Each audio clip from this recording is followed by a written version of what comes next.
This is Lucas. Hi. He's a spider. He and the video he features in are made by Joshua Slice, a 3D animator who's worked on films like Big Hero 6 and Zootopia. Slice got the idea for Lucas after seeing a picture of a jumping spider wrapped up in a leaf, and wondered... I wonder how far you can push that. You make the spider. Slice modeled and animated Luca in Maya, and in November 2017 uploaded the first Lucas the Spider video to YouTube. Hi, my name's Lucas. I have too many eyeballs.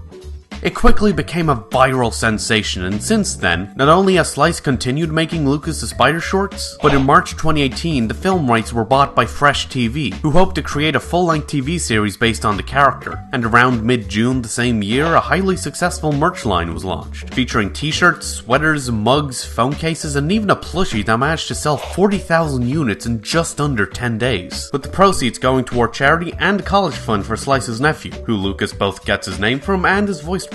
But amidst all this success, Slice still works as a 3D animator, seeing Lucas the Spider as just a fun side project, and has gone on to work on the likes of Wreck-It Ralph 2, Ralph Breaks the Internet, which is quite fitting, really.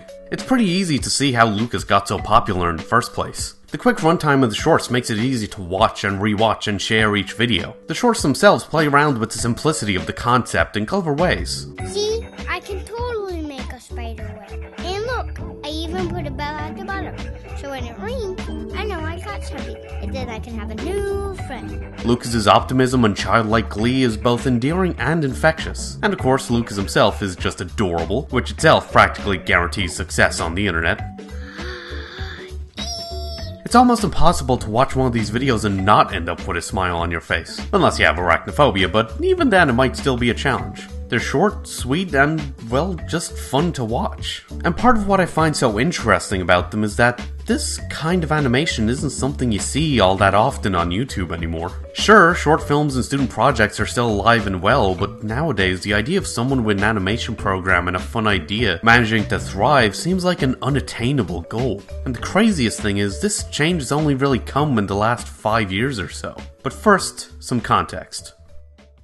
Back in 1995, a college student named Tom Fulp founded Newgrounds, a site where he could host his more often than not controversial animations and games. However, in April of the year 2000, Newgrounds launched The Portal, an automated system that allowed users to upload their own animations and movies to the site, becoming one of the first websites to ever do so. And it slowly expanded to allow users to post artwork, games, and even music. It became a place for young creators to hone their craft and flex their skills. And it's from this well of experimentation that many of the classic videos and memes associated with the early internet sprung from, and where some of the most well-known creators of the internet age had their start. From Newgrounds sprung a vibrant community of creators and artists that to this day is as strong as ever.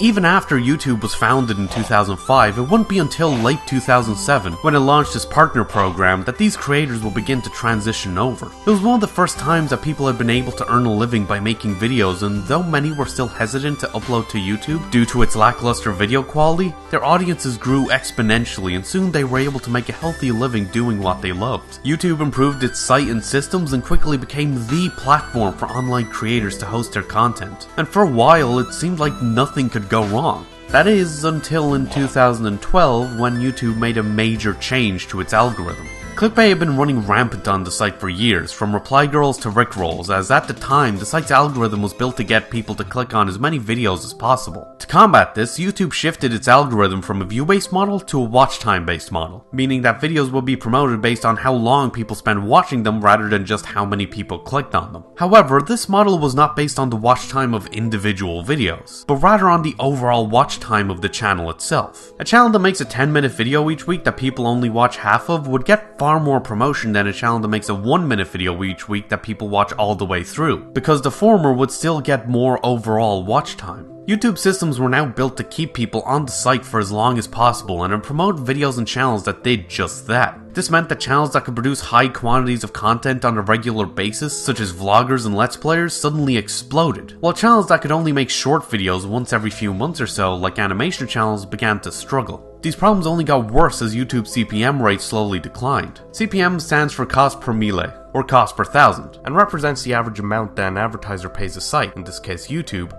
for every 1,000 impressions or views their ads get on said site. While YouTube was slowly getting more advertisers looking for ad space, more and more people were making videos, and so those ads began appearing on more and more of those videos, which also meant more ad views.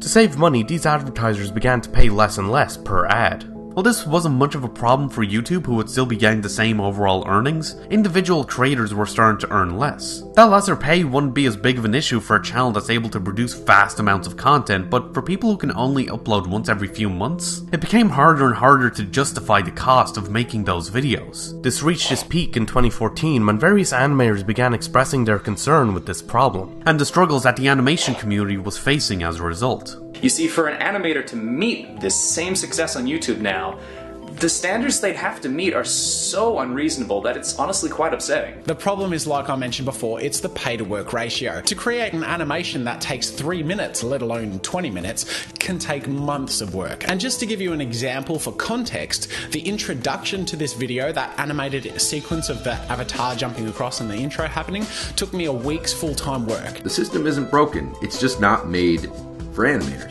That's basically what I was trying to say from the beginning of my comment. Also, I should probably say these changes are not recent, nor do they just hurt animators.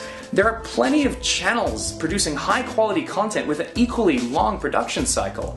I personally feel that YouTube has unintentionally created an environment where quantity outweighs quality. By this point, the only animators who could sustain a living were those able to get millions of views on every video, and those channels were few and far between. The only example I could really find was Alan Becker, the creator of the Animator V animation series, who to this day still gets an absurd amount of traffic, and even he's admitted to struggling with AdSense. Luckily, some channels were successful enough to reliably establish alternate revenue sources, such as merchandising or Patreon, and others still, being backed by studios and companies, were able to keep themselves funded, but most simply weren't able to keep it going. They either went on to find industry jobs or turned their focus toward content that was more sustainable in the current YouTube algorithm. It's around this time that Blank Animated's, a style of video popularized by the Game Grumps, a Let's Play channel co-founded by Aaron Hansen, aka Ego Raptor, a content creator who became famous for his parody animations, started to gain traction. These videos acted as animated reimaginings of certain moments from various YouTubers' videos, usually Let's Plays or podcasts, that exaggerate those moments to absurd extremes, and depending on the animator, it gets pretty ridiculous. My personal favorites are the Cox and Crendor animated videos by Daniel Tan, which are filled to the brim with visual wordplay and metaphor, like turning Jesse and Crendor's laughing fits into all sorts of hilarious and horrifying scenarios. The victim said.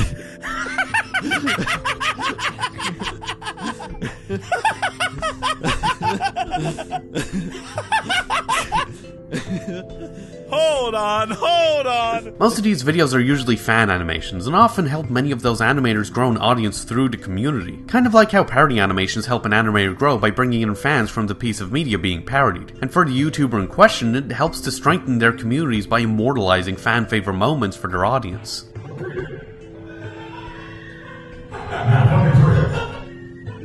In fact, many blank animades are commissioned by the YouTubers they're based on, giving the YouTuber more exciting and diverse content to put on their channel and giving the animator not just the pay they need to cover the costs of making the animation, but also a much bigger audience for their work to be viewed by. The blank animate trend gave animators a better chance to be paid for their work and find success in YouTube's algorithm, and its mutually beneficial nature for both the animator and the YouTuber meant that most people were and still are more than happy to make and support it. And for a long time, that was the state YouTube animation was in. Unless someone was paying you to make it, or you were already popular enough to rely on alternate revenue streams, pursuing animation on YouTube seemed pointless. However, over the last few years, there's been a noticeable resurgence in the amount of animated content on YouTube. It's hard to tell what exactly caused this, whether it's simply luck or if there's been another algorithm shift or something else entirely. But my best guess is that it comes down to these new videos having adapted their content to better suit the current algorithm. Many of these videos, while still infrequent, are posted on a more regular basis, and are often much longer, reaching about 7 to 10 minutes on average. They're more personality driven, making it easier for a dedicated fan base to form around the channel, and many of them recontextualize tried and tested formulas built for personality driven content, stuff like Storytime Animations. Now, I must say, I disagree with some people's claims that Storytime Animation is the sole reason that animations made a comeback, as I'd argue it's simply one part of a much bigger phenomenon. It's just the most popular example of it. Storytime Animation is a style of video based on the video blog or Storytime format, in which people talk about their life and their experiences either for the sake of telling a fun story, or to explain how it affected them and what they've learned from it,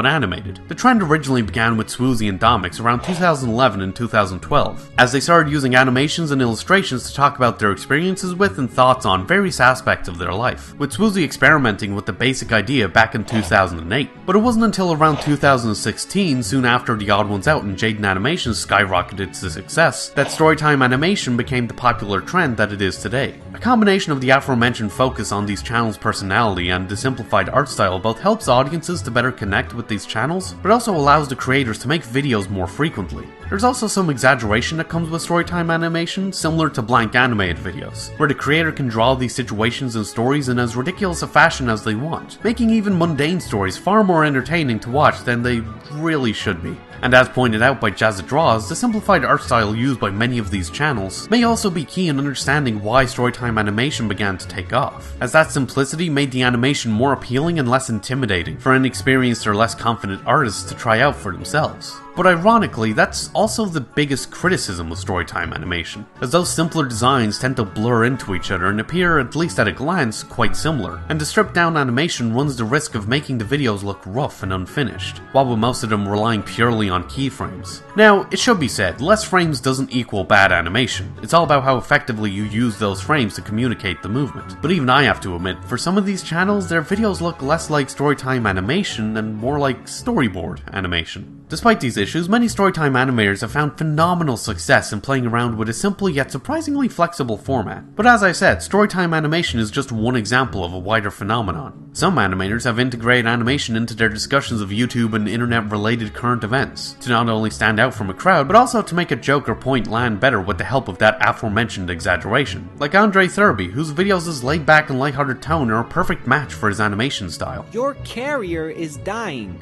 My carrier is dying? Oh shit, I'm so sorry, man. Here, have some water. Technically, you could call them animated commentary channels, though I hesitate to use the word commentary, since the term is so vague and broad that it has no real meaning beyond saying that someone talks about internet stuff. Wait, does making this video technically make me a commentary channel? Oh god, what have I done?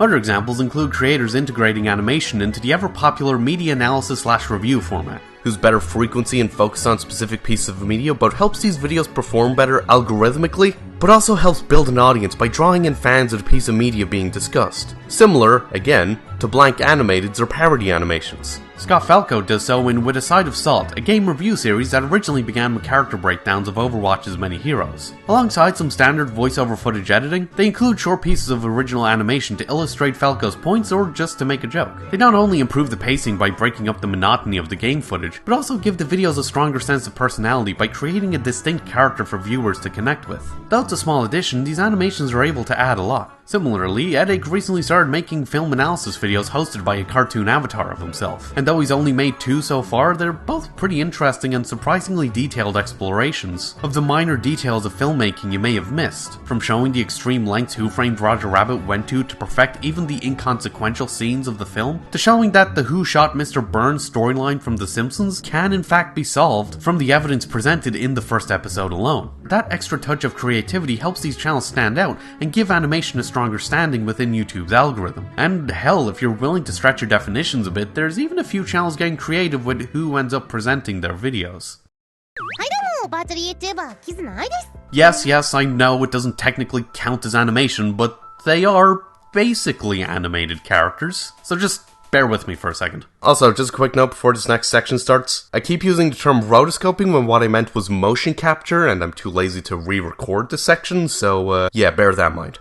Okay, so virtual YouTubers are a trend of channels involving 3D anime girls doing YouTuber stuff. The videos are created through 3D rotoscoping, where an actor's movements are captured through all sorts of complicated softwares and processes I can only barely understand, and applied to a 3D model. This allows the channels to streamline and significantly speed up the video making process to such a point that they can regularly produce the insane amounts of content YouTube's algorithm is looking for, with daily videos across multiple channels, but with an animated character. Well, rotoscoped character, but you know what I mean. Though, like most personality-based creators that have come to dominate the site, the content consists mostly of challenges, games, Q&As, the occasional skit, and a surprising amount of screaming.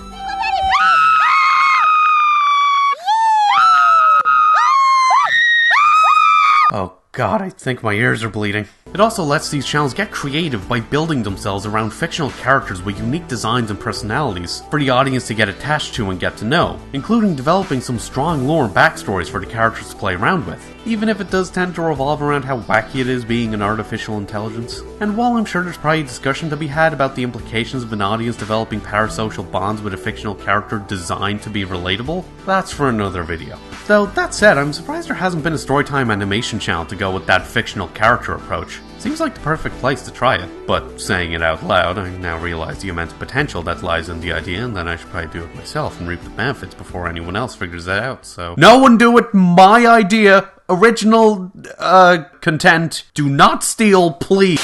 To put it simply, animation has started making a resurgence on YouTube recently because creators have found a variety of ways to adapt their animation to be more sustainable in YouTube's current algorithm. Transitioning from skits, sketches, and stories to the personality-based formats that define the platform. On the one hand, it's fascinating to look back and see how much YouTube animation has changed and evolved over the years. But on the other, it does feel a bit disheartening. I don't mean to sound like an old man complaining about how back in my days things were better, which would be especially weird considering I'm only like 20, but I still feel that there's been some creative freedom that's been lost. Back then, it felt like animation on YouTube was bursting with potential, that anything was possible, that anyone could draw or model their dream project and expect to do reasonably well. And that's not to shit talk any of the newer animators who found success, not at all. I think a lot of them are making great stuff, and it's been amazing to see how their content has grown and evolved and improved over the years, as they found their voice and perfected their respective styles. But more and more, both in regards to animation and more generally with YouTube as a whole, it feels like unless you can make your work fit into the specific formats and formulas the site's looking for, you might as well not bother at all. In that sense, my problem isn't with YouTube animation, it's more so with YouTube, given how the major changes in its animation community are directly tied to the way YouTube changes its algorithms in subtle and not so subtle ways.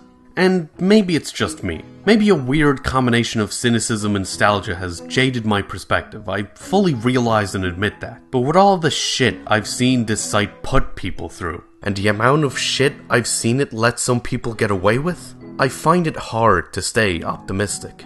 But that's the nature of online content. Hell, that's the nature of art and entertainment in general. It's constantly changing because of politics and society, because of technological revolutions and limitations, because of personal issues and private deals. It even changes because of other pieces of art and entertainment. And on the internet, it all happens at an unprecedented rate. If you want to succeed, you gotta keep up. And sometimes that means making sacrifices. Which is all a long-winded way of explaining why I find Lucas the Spider to be so interesting.